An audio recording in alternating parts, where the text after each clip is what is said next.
In today's video, I'm going to teach you how to add fonts to Adobe Acrobat. Whether you're working with PDFs for professional documents, creative projects, or personal use, having access to the right fonts can make a significant difference in the final product. So let's dive right into the process and ensure you can use the fonts you need.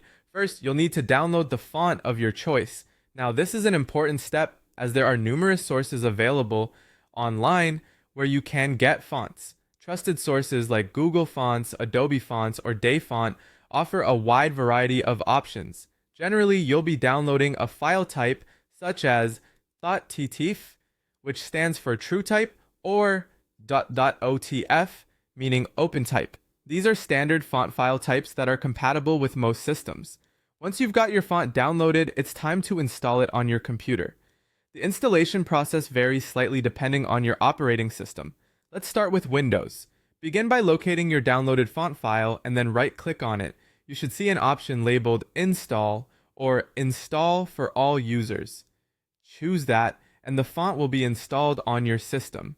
For those using a Mac, the process is just as simple. Find your font file and double-click on it. This will open something called the font book.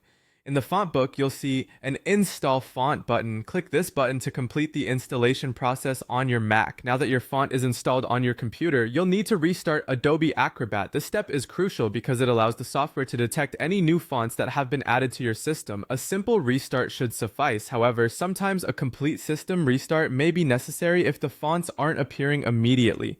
With Acrobat reopened and ready, we can move on to actually using the new font. If you're editing text in Acrobat Pro, open the PDF file you're working with.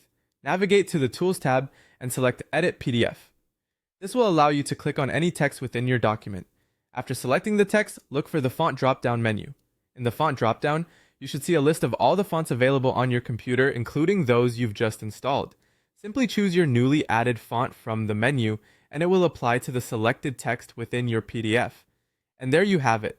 Your newly installed fonts are now ready to enhance your work in Adobe Acrobat. Whether you're making minor edits or completely overhauling a document's design, having the right font can make all the difference. Thank you for watching and happy editing!